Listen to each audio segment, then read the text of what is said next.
కరీంనగర్, ఆదిలాబాద్, నిజామాబాద్, మెదక్ జిల్లాల బీజేపీ అభ్యర్థి విద్యావేత్త మల్క కొమ్రయ్యను ఆశీర్వదించండి. విద్యారంగంలోని టీచర్ల సమస్యలను చట్టసభల్లో గట్టిగా పోరాడుతాం. మొదటి ప్రాధాన్యత ఓటు వేసి టీచర్స్ ఎమ్మెల్సీగా గెలిపించండి.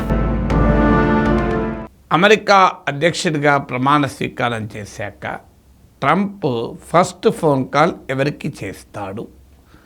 ఫస్ట్ అమెరికన్ ప్రెసిడెంట్ హోదాలో ఫస్ట్ ఏ కంట్రీకి వెళ్తాడు?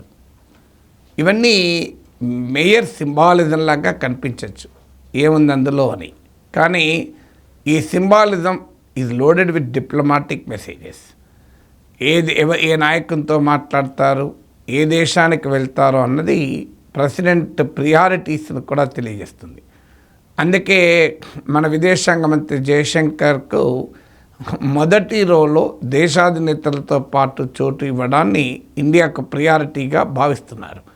ఆస్ట్రేలియా, జపాన్ ఫారిన్ మినిస్టర్స్ వెనకాల కూర్చుంటే మన ఫారిన్ మినిస్టర్ మాత్రం ప్రెసిడెంట్ ఆఫ్ ఈక్వడార్ పక్కన సీటింగ్ ఇచ్చారు.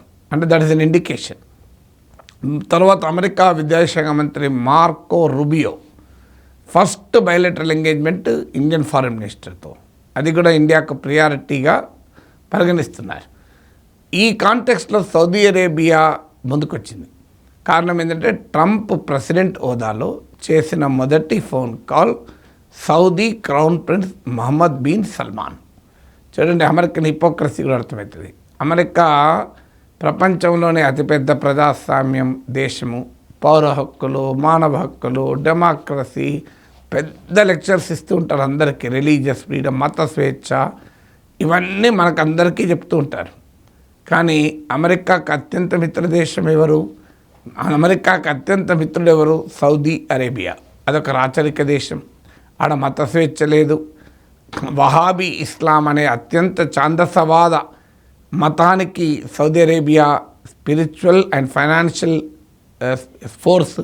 మీకు ఒసామా బిన్ లాడెన్ కూడా ఈ వహాబీ ఇస్లాం ప్రభావంతోనే ఆ స్థాయికి మారాడు. సో సౌదీ అరేబియా రాచరిక వ్యవస్థ డిసెంట్ని అంగీకరించదు. ఎవరైనా పొరపాటున విమర్శిస్తే మీకు అంగీకరించదు. అంతకుముందు జమాల్ ఖషోజీ అని ఆయన జర్నలిస్టు.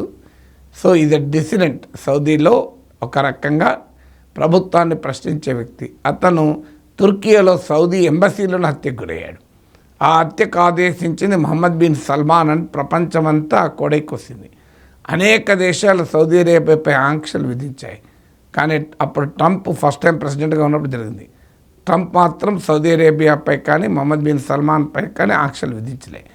అంటే ఇప్పుడే కాదు, ట్రంప్ ఫస్ట్ ప్రెసిడెన్సీలో కూడా సౌదీ అరేబియాతో, అందులో Saudi Arabia crown prince MBS Mohammed bin సల్మాన్తో అమెరికన్ ప్రెసిడెంట్గా ట్రంప్కి మంచి రిలేషన్స్. ఇప్పుడు అదే మళ్ళీ రిఫ్లెక్ట్ అయింది. ట్రంప్ ప్రెసిడెంట్ హోదాలో first call Mohammed bin Salman చేశాడు. చూడండి, యూకేకి కాదు, జర్మనీకి కాదు, మన ప్రైమ్ మినిస్టర్ నరేంద్ర మోడీకి కాదు, చైనా ప్రెసిడెంట్ జిన్పింగ్కి కాదు, రష్యా ప్రెసిడెంట్ పుటిన్కి కాదు. ఎవరికి చేశాడు? Mohammed bin Salman. ఎందుకు చేశాడు అంటే ట్రంప్ పర్సనల్ ఇంట్రెస్ట్ ఉన్నాయి, అమెరికన్ బిజినెస్ ఇంట్రెస్ట్లు ఉన్నాయి, పొలిటికల్ ఇంట్రెస్ట్లు ఉన్నాయి. ఒక్కొక్కటి మీకు చెప్తాను. పర్సనల్ ఇంట్రెస్ట్ ఏంటి? Trump is a business man. అతనికి రాజకీయాలు, వ్యాపారము ఇవన్నీ వేరువేరు కాదు, అన్నీ ఒకటే. ట్రంప్కు పర్సనల్ బెనిఫిట్, ప్రభుత్వం హోదా ఇలాంటి ఏవీ లేదు. ఇది ఎవ్రీథింగ్ ఈజ్ ఎ మిక్స్. ఇప్పుడు ఫస్ట్ టైం ప్రెసిడెంట్ అయినప్పుడు కూడా ఇవాంకా ట్రంప్, అలాగే అల్లుడు కుష్నర్, మీరు డొనాల్డ్ ట్రంప్ జూనియర్, వీళ్ళందరూ కూడా కొడుకు, వీళ్ళందరూ కూడా అడ్వైజర్లుగా ట్రంప్ టీంలో పనిచేసిన వారే. అందువల్ల Trump knows only one thing, how to maximize is personal wealth, is personal popularity. Saudi Arabia ఆ రకంగా ట్రంప్ పర్సనల్ బిజినెస్ డీల్స్లో ఓ కీలకమైన దేశం. ఎందుకంటే మీకు ట్రంప్ అల్లుడు జరాడ్ కుష్నర్, ఇతను ఫైనాన్షియల్గా లాసెస్ వస్తే ఆయన కంపెనీలో $2 బిలియన్ ఇన్వెస్ట్ చేశాడు. Mohammed bin Salman Saudi crown prince $200 కోట్ల ఇన్వెస్ట్ చేశాడు. ఎందుకు ఇన్వెస్ట్ చేశాడు? ఒక రకంగా అది బ్రైబ్ లాంటిది. సో మా ప్రెసిడెంట్ ఆఫ్ అమెరికా అల్లుని కంపెనీలో లాభాల కొరకు ఇన్వెస్ట్ చేస్తారా?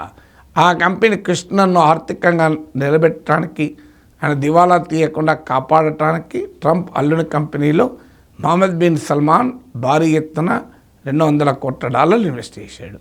అలాగే ట్రంప్ కంపెనీస్ కూడా సౌదీ అరేబియాలో ఇన్వెస్ట్మెంట్ ఉంది.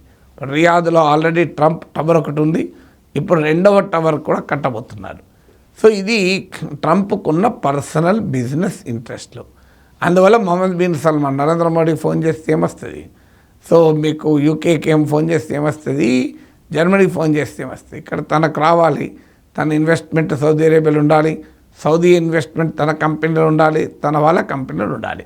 అందువల్ల పర్సనల్ బిజినెస్ ఇంట్రెస్ట్లు ప్రెసిడెంట్ ఆఫ్ అమెరికా హోదాలో ట్రంప్ సౌదీ అరేబియా క్రౌన్ ప్రిన్స్కు ఫోన్ చేయాల్సి వచ్చింది. ఇక రెండవది ఏంటి, అమెరికన్ ఇంట్రెస్ట్ ఆల్సో.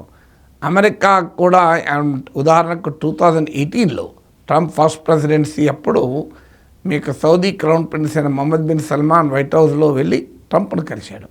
ట్రంప్ను కలిసినప్పుడు ఆయుధాల కొనుగోలు చర్చించారు. సౌదీ అరేబియా పైన అమెరికాకి ఎందుకంత ప్రేమ, ఇది బిగ్గెస్ట్ కస్టమర్ ఆఫ్ మీకు అమెరికన్ మిలిటరీ ఇండస్ట్రీకి పెద్ద కస్టమర్. అందుకే ఆ రోజు కూడా అన్న ట్రంప్ ఏ ఆయుధాలు కొంటున్నారని లెక్క తీసి పేర్లు చెప్పుకుంటూ, ఇంకో ఇది $3 బిలియన్, ఇది 530, ఇది 523, దిస్ ఆర్ ఆల్ పీనట్స్, ఇది బఠానీలతో సమానం అని తిట్టిండు. సో మీరు ఏం కొంటున్నారు, మీ రక్షణ కొరకు కొనుక్కున్నా కూడా ఇంత తక్కువ కాస్టా, ఇంకెక్కువ కొనండి అని చెప్పాడు. అలాగే ఇప్పుడు ట్రంప్ ఈసారి కూడా విలేకరులు అడిగారు, ఏంటి మీరు last time first visit Saudi అరేబియాకి వెళ్ళారు ప్రెసిడెంట్ అయ్యాక కానీ, సాధారణంగా ఇప్పుడు బరాక్ ఒబామాకి కానీ బిల్ క్లింటన్ కానీ కెనడా వెళ్ళారు, జార్జ్ బుష్ మెక్సికోకి వెళ్ళారు, జో బైడెన్ యూకేకి వెళ్ళారు. అమెరికా ప్రెసిడెంట్గా గెలిచిన వెంటనే వాళ్ళు నైబరింగ్ కంట్రీస్ కన్నా లేదా మిత్రపక్షాలకైనా వెళ్తాడు, అంటే కూటమిలో నాటో సభ్య దేశాలకు వెళ్తారు. కానీ డొనాల్డ్ ట్రంప్ సౌదీ అరేబియాకి వెళ్ళాడు. ఇప్పుడు మళ్ళీ సౌదీ అరేబియాకి వెళ్తారా అని అడిగారు. అడిగితే ట్రంప్ ఏం ఆన్సర్ ఇచ్చారంటే, వెళ్తాను ప్రొవైడెడ్ వాళ్ళు కనీసం ఒక $500 బిలియన్ ఇన్వెస్ట్ చేస్తాడో వెళ్తాను. లాస్ట్ టైం $450 బిలియన్ ఇన్వెస్ట్ చేశారు, వెళ్ళాను. ఇప్పుడు కనుక అమెరికాలో $500 బిలియన్ ఇన్వెస్ట్ చేస్తా అంటే వెళ్తాను అన్నాడు. అంటే ఎంత క్లియర్గా క్విడ్ ప్రోకో ఉందో చూడండి. అన్నట్లే మొహమ్మద్ బిన్ సల్మాన్ ప్రకటించాడు $600 బిలియన్ సౌదీ అరేబియా అమెరికాలో ఇన్వెస్ట్ చేస్తుంది అని ప్రకటించాడు. ఎందుకంటే ఇప్పుడు అర్జెంటుగా ట్రంప్కి కావాల్సింది అమెరికాలో ఇన్వెస్ట్మెంటు, అమెరికాలో ఉద్యోగాలకు కావాలి. అందువల్ల $600 బిలియన్ అంటే మీకు ఇంకా కంపారిజన్లో చెప్పాలంటే సౌదీ అరేబియా టోటల్ జీడిపి ఎంత అంటే $1.1 ట్రిలియన్. ఇప్పుడు $600 బిలియన్ ఇన్వెస్ట్ చేస్తాడు, equal to 54% of Saudi Arabia GDP. Saudi అరేబియా జీడిపిలో 54% ఈక్వల్ అయిన ఇన్వెస్ట్మెంట్ చేస్తాడు. ఈవెన్ 600 $1 ట్రిలియన్ కూడా వెళ్ళవచ్చు అని ట్రంప్ ప్రకటించాడు కూడా. అందుకే మొహమ్మద్ బిన్ సల్మాన్కు ఫోన్ చేశాడు, సౌదీ అరేబియాకు ఫస్ట్ కంట్రీ టు విజిట్. ఇది అమెరికన్ బిజినెస్ ఇంట్రెస్ట్. నేను ఇంతకుముందు చెప్పాను కదా, ట్రంప్ పర్సనల్ బిజినెస్ ఇంట్రెస్ట్ ఉంటుంది, అమెరికన్ బిజినెస్ ఇంట్రెస్ట్ ఉంటుంది. మూడోది అమెరికన్ స్ట్రాటజిక్ ఇంట్రెస్ట్. అమెరికాకు వ్యూహాత్మక ప్రయోజనాల రీత్యా సౌదీ అరేబియా మొదటి నుంచి మిత్రదేశం. కారణం, ప్రపంచంలో ఉన్న ముడి చమురు నిక్షేపాల్లో 25% of the crude oil hydrocarbon reserves Saudi అరేబియాలో ఉన్నాయి. Oil producing and exporting countries OPEC అనే ఆయిల్ కార్టెల్కు సౌదీ అరేబియా ఇది లీడర్. ఒపేక్ ప్లస్ రష్యా కూడా కలుస్తుంది, అండ్ ఒపేక్లో Saudi Arabia is leader. Organization of Islamic కంట్రీస్లో కూడా సౌదీ అరేబియా లీడర్. ఆమె ఇస్లామిక్ ప్రపంచానికి సౌదీ అరేబియా ఒక స్పిరిచువల్ గురువు. అందువల్ల సౌదీ అరేబియాలో పెద్ద ఎత్తున చమురు క్షేత్రాల్లో అమెరికన్ కంపెనీల పెట్టుబడులు ఉన్నాయి. అమెరికా ఆయుధ కంపెనీలు, మిలిటరీ ఇండస్ట్రీ అమ్మే ఆయుధాలు సౌదీ అరేబియాకు ఉంటుంది. Saudi Arabia complete defence and security మొత్తం అమెరికాకు అవుట్సోర్స్ చేశారు. సో సౌదీ అరేబియా రాజులు, షేకులు, రాచరిక పాలక వర్గం పెట్టుబడులన్నీ అమెరికాలో ఉంటాయి. ఇప్పుడు ఉదాహరణకు మరో సౌదీ ప్రిన్స్ వలీద్ బిన్ తలీ అనుకుంటాను, పేరు గుర్తులేదు సరిగ్గా. సో అతను ఎక్స్లో కూడా one of the partner. So పెట్టుబడులు పెట్టాడు ఇలాన్ మస్క్ కంపెనీలో.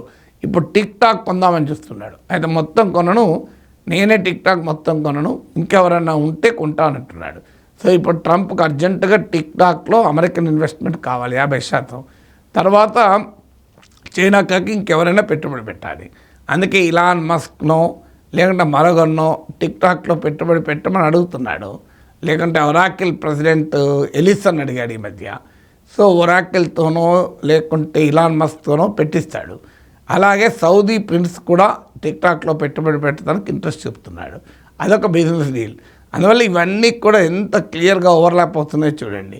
ఇక స్ట్రాటజిక్ ఇంట్రెస్ట్లు ఏంటంటే సౌదీ ఇజ్రాయిల్ల మధ్య ఒక నార్మలైజేషన్. ఇప్పుడు అమెరికా నాయకత్వంలో కుదిరిన camp David agreement, Abraham Accord ఇలాంటి ఒప్పందాల్లో భాగంగా ఇప్పటికే ఈజిప్టు, జోర్డాన్, మొరక్కో ఇలాంటి అనేక అరబ్ దేశాలు ఇజ్రాయిల్తో సంబంధాలు నార్మలైజ్ చేసుకున్నాయి. ఇక మిగిలింది ఏంటంటే ఇరాన్ ఎట్టి పరిస్థితుల్లో నార్మలైజ్ చేసుకోదు. సౌదీ అరేబియాకు ఇజ్రాయిల్కు మధ్య నార్మలైజేషన్ టాక్స్ మొదలైన తర్వాత హమాస్ అటాక్ చేసింది. నేను మీకు హమాస్ అటాక్ చేసినప్పుడు కూడా నేను చేసిన వీడియోలో చెప్పాను, మీకు గుర్తుండే ఉంటుంది. హమాస్ అటాక్ చేయడంలో వన్ ఆఫ్ ద లక్ష్యం కూడా టు డిరేల్ సౌదీ ఇజ్రాయిల్ టాక్స్ అని. ఎందుకంటే సౌదీ అరేబియా పాలస్తీనా సమస్యను పక్కన పెట్టి ఇజ్రాయిల్తో నార్మల్గా సంబంధాలు ఏర్పరచుకోవడానికి అమెరికా ఆధ్వర్యంలో చర్చలు జరిపాయి. ఆ సమయంలో హమాస్ అటాక్ జరిగింది, గాజాపై ఇజ్రాయిల్ యుద్ధం జరిగింది. దానితో సౌదీ అరేబియా ఇజ్రాయిల్ల మధ్య నార్మలైజేషన్ టాక్స్ బ్రేక్ అయ్యాయి. ఇప్పుడు ట్రంప్ అర్జెంటుగా ప్రపంచ శాంతిదూత కావాలి. అందుకొరకు సౌదీ అరేబియా ఇజ్రాయిల్ని కలిపేస్తే ఇస్లామిక్ ప్రపంచంలో అలాగే వెస్టర్న్ ఇజ్రాయిల్ ఈ రెండింటినీ ఏకం చేస్తే తన ఆధిపత్యానికి తిరుగుండదని అమెరికా ఆలోచన. అందుకే సౌదీ అరేబియాను ఇజ్రాయిల్ను మధ్య ఒప్పందం కొరకు ప్రయత్నం చేస్తున్నారు. ఎందుకంటే గతంలో సౌదీ ఇరాన్ల మధ్య చైనా ఒప్పందానికి కుదిర్చింది.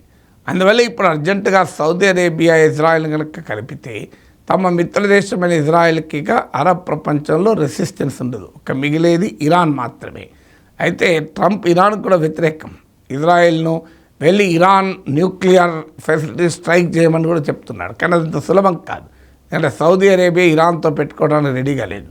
కారణం ఏంటంటే ఇరాన్ మద్దతుదారులైన హూతీ, యమన్లో హూతీ తిరుగుబాటుదారులు ఆ మధ్య సౌదీ ఆయిల్ ఫెసిలిటీస్ మీద అటాక్ చేస్తే 50% సౌదీ ఆయిల్ ప్రొడక్షన్ ఆగిపోయింది. అరామ్కో, సౌదీ అరేబియాలోని లీడింగ్ ఆయిల్ కంపెనీ అయిన సౌదీ అరామ్కో పైన హూతీ తిరుగుబాటుదారులు దాడి చేశారు. దాంతో 50% సౌదీ అరేబియా ప్రొడక్షన్ ఆగిపోయింది. అందువల్లనే వాళ్ళు ఇరాన్తో పెట్టుకోదలుచుకోక చైనా ఆధ్వర్యంలో ఇరాన్తో ఒప్పందం కూడా కుదుర్చుకున్నారు. అది కూడా చైనా ఆధ్వర్యంలో, అమెరికా ఆధ్వర్యంలో కాదు. అందువల్ల ఇప్పటికిప్పుడు ఇరాన్తో పెట్టుకోవడానికి రెడీగా లేరు. ఇజ్రాయిల్తో కూడా ఇప్పటికిప్పుడు సంబంధాలు పెట్టుకుందామంటే హమాస్ గాజా ఇష్యూ ముందుకు వస్తుంది. గాజాలో యుద్ధం ఆపాలి అన్నది సౌదీ అరేబియా మొదటి డిమాండ్. అది ఆల్రెడీ ట్రంప్ అధికారంలోకి వచ్చే సమయానికి ఇజ్రాయిల్ హమాస్ల మధ్య ఒప్పందం కుదిరింది. ఇక పాలస్తీనా సమస్యకు పరిష్కారం చూపాలి అన్నది సౌదీ అరేబియా. పాలస్తీనా సమస్యకు పరిష్కారం అంటే 2 స్టేట్ సొల్యూషన్, ఇజ్రాయిల్తో పాటు పాలస్తీనా దేశం ఏర్పాటు. అధికారికంగా అమెరికా విధానం కూడా ఇదే, భారత విధానం ఇదే, యునైటెడ్ నేషన్ విధానం ఇదే. కానీ అందుకు ఇజ్రాయిల్ సిద్ధంగా లేదు. ఇజ్రాయిల్ సిద్ధంగా లేనప్పుడు ఇజ్రాయిల్తో నార్మలైజేషన్ సౌదీ అరేబియా చేసుకోగలుగుతుందా? ఇదొక పెద్ద ఛాలెంజ్. ఇప్పుడు ట్రంప్ ఏం చేస్తాడు అంటే పాలస్తీనా దేశం ఏర్పాటు చేసేలా ఇజ్రాయిల్ను ఒప్పిస్తాడా, లేదా పాలస్తీనా సమస్యను పక్కకు పెట్టైనా ఇజ్రాయిల్తో సంబంధాలు నార్మలైజ్ చేసుకోవటానికి సౌదీ అరేబియా ఒప్పిస్తాడో చూడాలి. బట్ ఏదైనా ఈ వెస్ట్ ఏషియాలో అమెరికాకు కీలకమైన స్ట్రాటజిక్ అలై సౌదీ అరేబియా. అందుకే మొహమ్మద్ బిన్ సల్మాన్కు మొదటిసారి కాల్ చేశాడు. ఈవెన్ ఫస్ట్ విజిట్ కూడా సౌదీ అరేబియాకు వెళ్ళవచ్చు అని అంటున్నారు.